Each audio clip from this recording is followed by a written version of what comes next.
All right, what's going on? It's Yes, aka Big Dumper, and I'm back with another video. I know it has been some time since I last posted, probably like almost 2 weeks now. But I've been pretty busy. I got, as far as the life update goes, so let's just go life update. Um, what has been going on? Um, I had a weekend where I played live poker and I broke about even.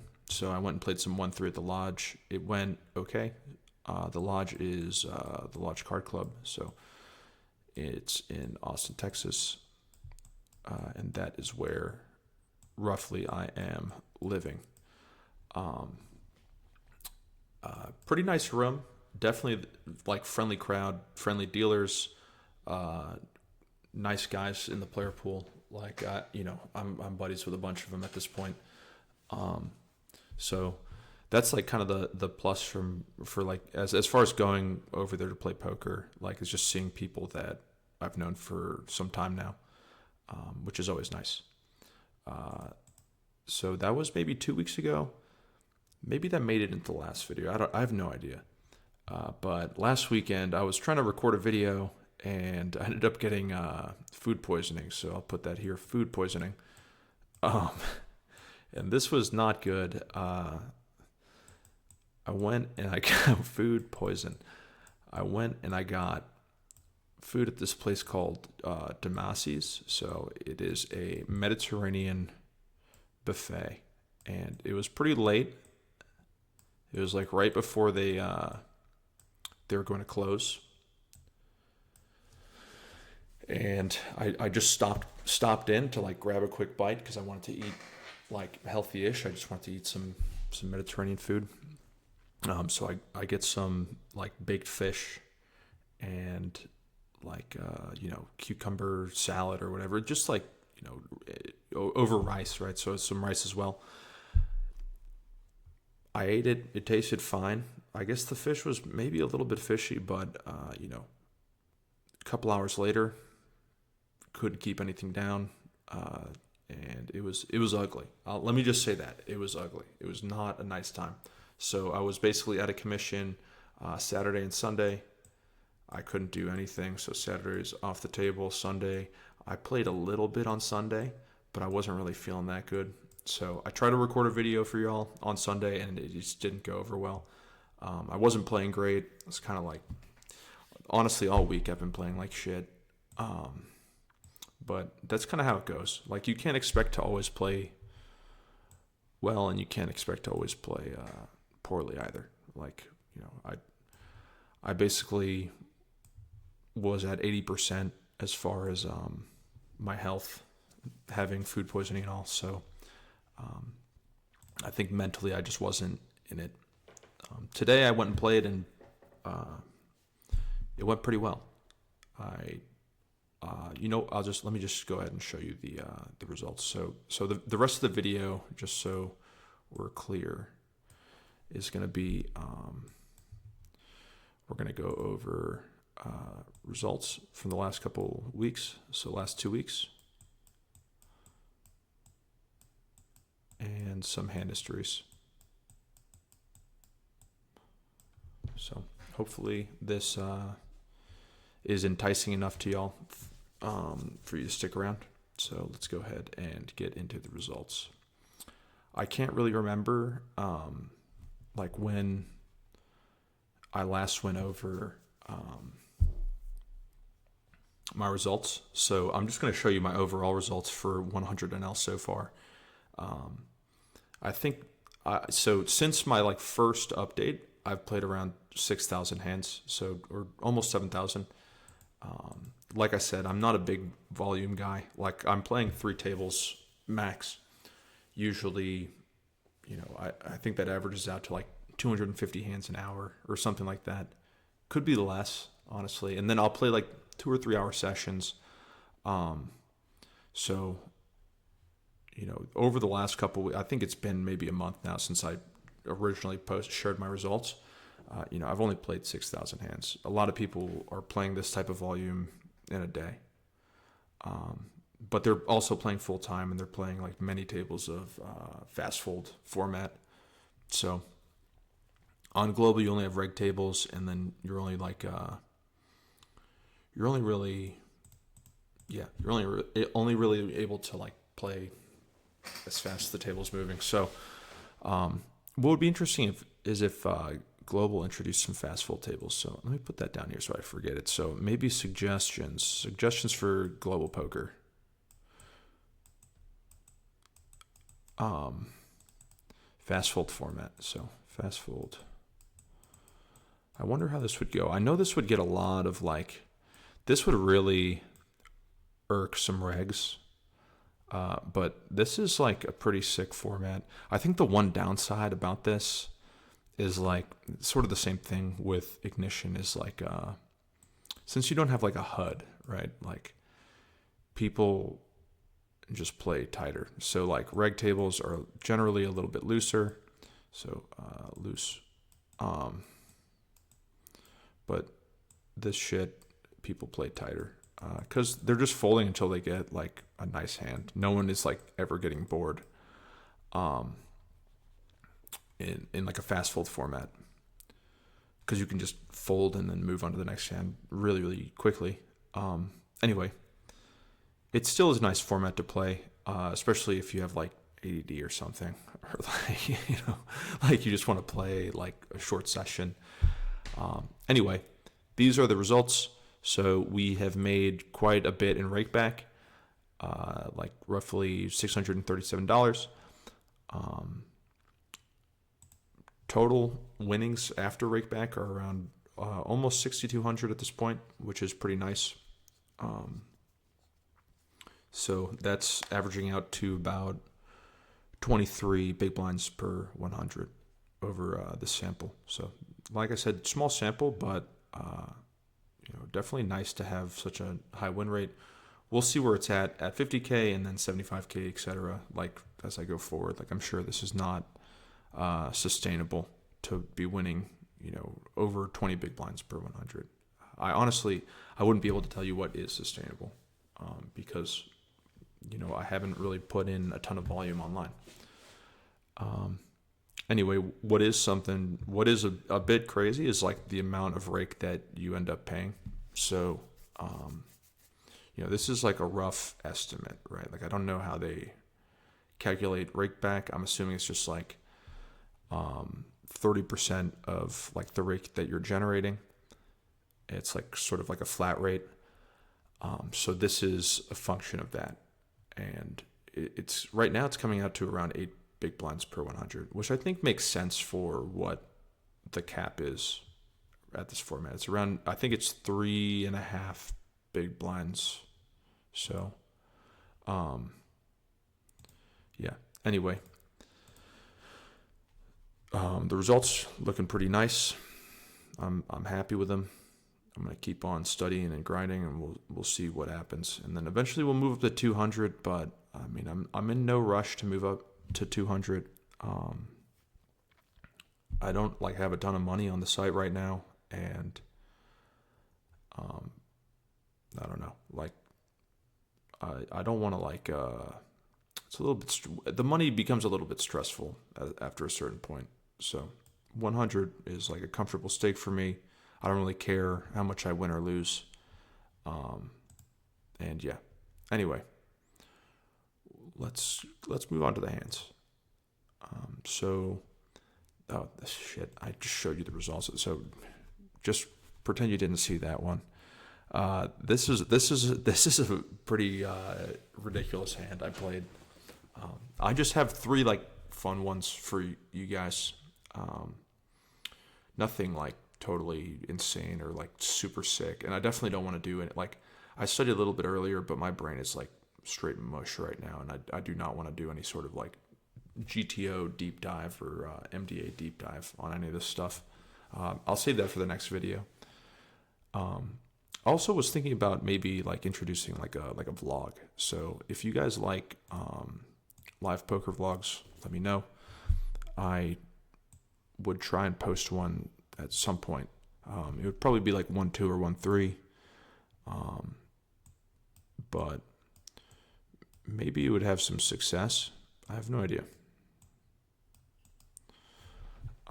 Yeah, let me know in the comments if you like vlogs, and if you would like to see like a live poker vlog, maybe of like somewhere I travel to, or just of the card rooms down here in Austin.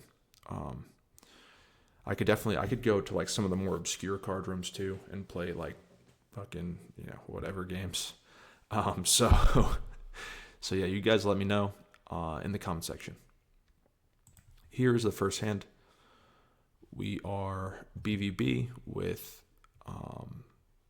like I guess a regular. It's sort of like an unknown player. So we opened the King 7 offsuit here, which is indifferent in the ranges that I use and the big blind calls. So we get Queen 8-7 board.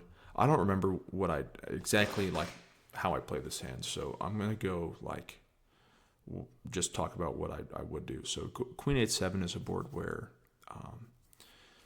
you can do some betting, but you have to be a little bit careful as the out of position player, because you have like it's like quite dynamic. There are a lot of turn cards that are going to bring in draws for the in position player as well as you. So with that in mind, like hands that maybe have like a certain amount of equity now are likely to, like, that equity is likely to shift. So like you have a hand like ace queen, king queen, you have a hand like ace 8, ace 7, this one king 7, right? Like maybe not worth as much as it would be on like a dry board, like if this were queen 7-3 or queen 7 deuce or something like that. So anyway, this hand seems to fit pretty well into the check, and that seems to be what I do. And I'm guessing my opponent checks back, and he does. So we get the 5 of spades turn, and this is a turn that's like perceivably good for the in-position player. It brings in some 6-9, it brings in 6-4 as well, which are like hands that the small blind is not really opening. If are they opening 6-9? Yeah, they're opening 6-9, but like 6-4 is definitely not an open, or at least not in the ranges that I'm using. So this is like a nice card for the in-position player who's defending 8-7 offsuit. Gonna be defending like 8-5, 7-5, stuff like that. Queen 5, like they're just gonna have a lot of combos here that we will not have. So like Queen 5, 8-5, 7-5. These are all hands that they're gonna have a little bit more frequently than us. So I decide that like this is, it really depends on your opponent whether or not you want to bet this hand. I mean, that's pretty much the case in every single spot ever, right? But here, for instance, like if my perception is that in position here, or the big blind is a regular, then I should be aware of how he perceives this board, and like how he perceives my play up until the turn. So like with that in mind, like what does he think when he's facing flop check and then turn check on a turn that is likely to be pretty nice for his range? He's thinking like, oh, I should maybe start bluffing a little bit more than what is allowed in theory. So like all that to say, I anticipate that this type of turn card is going to be overbluffed slightly. So I go ahead and check, and my opponent bets. And now I remember exactly what happened in this hand. He uses this like sort of outrageous size. Like I don't think there's a single hand that you would want to bet for this size besides like maybe a 5, or like if you had 7-4 or like 7-3 suited that check back the flop, maybe you would put that into this size. I have no idea like what else though. The other option, the alternative is that this is like some sort of induction size. I don't, we just discussed how like this is not a turn that out of position or the small blind is going to be like having like a high aggression frequency on. So like if the in position player is sort of understanding that, they probably wouldn't use this as an induction bet, because they wouldn't really it wouldn't really generate the aggression that it needs to work.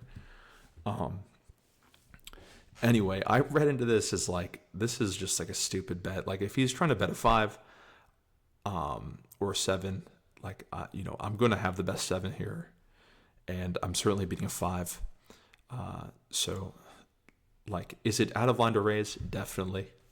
But some good things can happen, right? Like I've already sort of figured that my opponent is quite capped in this with this line as is.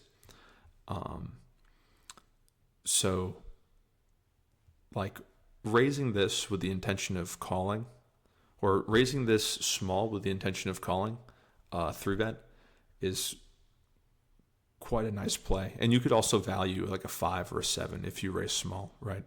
So that's like pretty much what I go and do.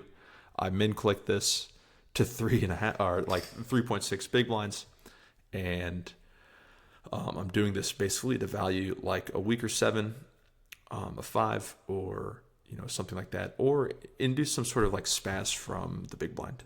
And that is exactly what happens. He goes ahead and he 3-bets me to nearly 12 big blinds. And yeah, like this is basically part of the plan. I'm going to go ahead and call, and we're going to see. Like this is, I think I forgot to mention, like this small delay size, like delay stab size, is also sort of like pretty air heavy. So like there's a lot of air in this range as well. So I'm going to always continue as a call here. And then we get the deuce of diamonds river, and we check. And so my opponent just checks back, and he has ace 10 offsuit. So sort of poked the bear there, and then got a response, like just decided to spaz a little bit with the old ace of diamonds, 10 of hearts, ace high, airball bluff. Anyway, that's the first hand. So I thought this one was kind of like ridiculous, and I wanted to show it to you guys. What is the second? Oh, I'm just showing you the results of all these hands. This one is similar in a sense to the hand that I just went over with y'all. Here we're on the button with 8s. We open to 2.5, and like an unknown regular in the big blind, I have no reads on this player at all. 3-bets to 10.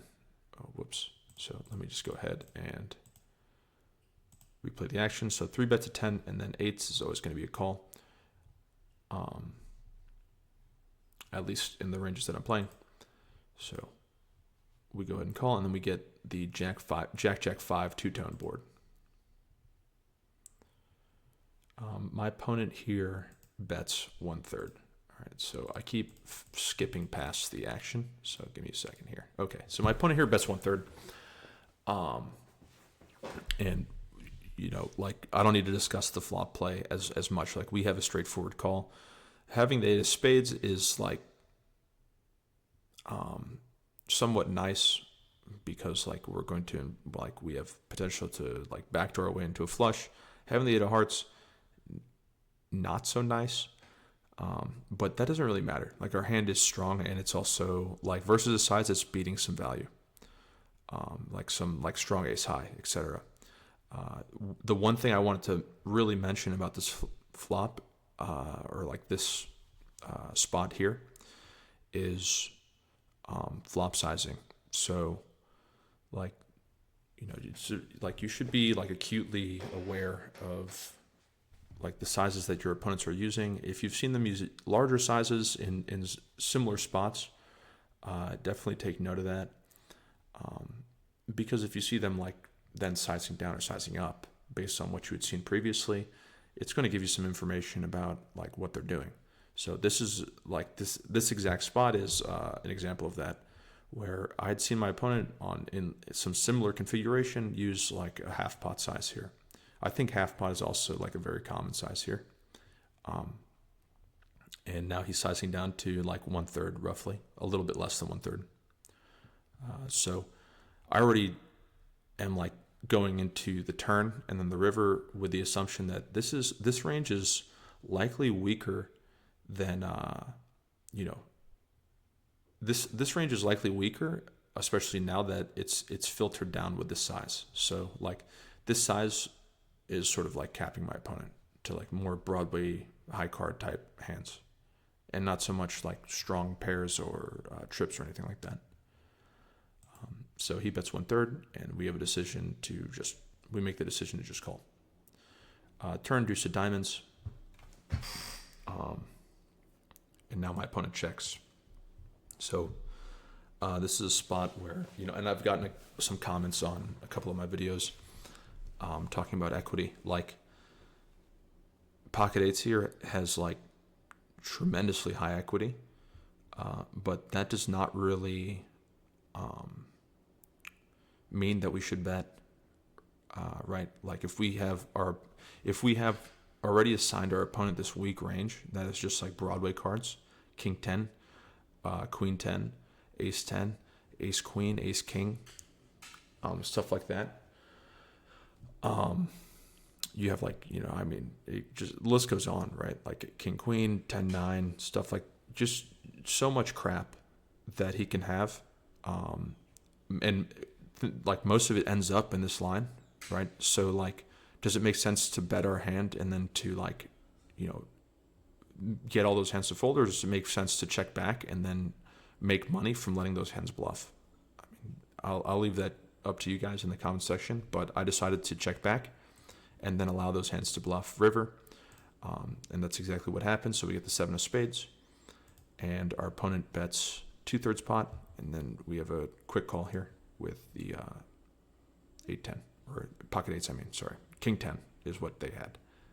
All right, so this is going to be the last hand. And this one is a little bit spicy. And I sort of towards the end of the last, it was at the tail end of the last session I played, so this is a little bit earlier today. And I was a little bit fatigued. So I think, I don't know. You'll have to let me know what you think, but I have my thoughts already. I have not reviewed this at all in like GTOW or anything like that. So, could my views on the hand now could be totally out of line. Anyway, there's a reg in the cutoff that has open to 2 big blinds, and we get a either like a decent recreational player, like I have no idea. Like we'll just call him an unknown reg. Like the size makes me lean towards recreational player, but 3 bets to 8 big blinds, and we have King 10 here, and we're mega deep, and we decide to cold 4-bet to 24 bigs. My opponent has a long tank about it and calls. So I don't know what the flop strategy is here this deep. I'm assuming it's just to range bet. One moment.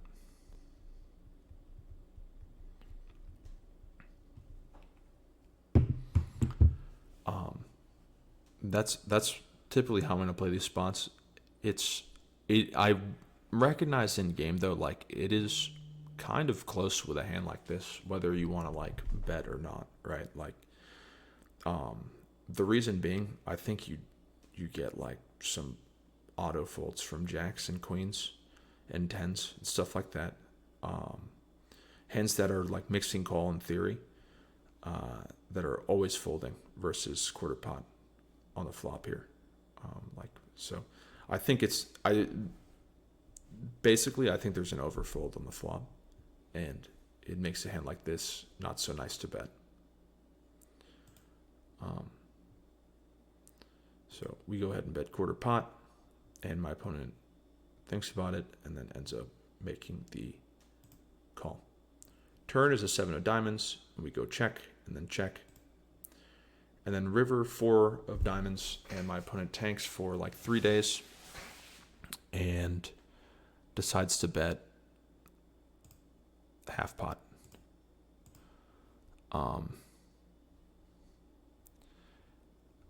I mean, you guys probably can assume that, like, I folded this spot, but, you know, I pulled this hand out after, and, like, thinking about,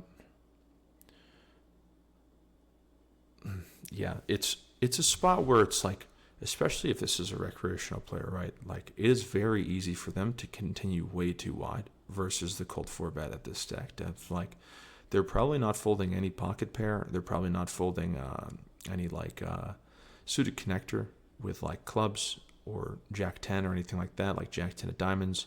Queen Jack is probably calling as well. Like, and this is kind of going against what I said on the on the flop, right, where there's like this overfold. There likely is an overfold by like a lot of those hands, right? Like all the pocket pair region has now folded, so like that region can no longer bluff.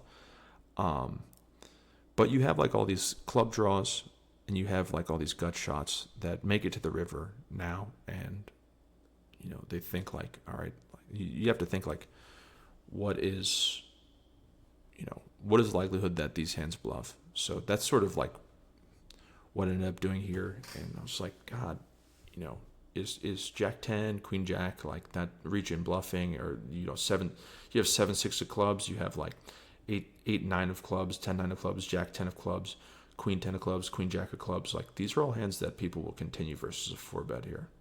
At least like a recreational player would. So like, and listen, again, I'm not saying that this is a recreational player. I truly, I don't know. That is just like an assumption that I was like sort of having to make in the hand. But I mean, the guy, likely owned me, regardless. So we end up folding, but I think the correct decision is to call in a spot like this. Like, it is just too easy to overbluff, and there's not that many hands that want to bet like half pot, or especially with that sort of timing, right? Like, you have a hand like Ace Queen or Ace Jack, right? Like, the decision is quite clear if you're going to bet or not. Like, you'd want to use likely a block size, and or something like that, right? If I were to like imagine their thought process, you'd likely want to use some block size, or like size up slightly and try and get called by king, or like some queens or something like that. Anyway, we folded, and we're not going to know what he had, but I do not feel good about this fold. So let me know what you think in the comment section. Thank you guys for watching, and I will catch you guys in the next video, where it will either be a vlog or like some play and explain. So thank you for watching. And yeah, I will see you guys later.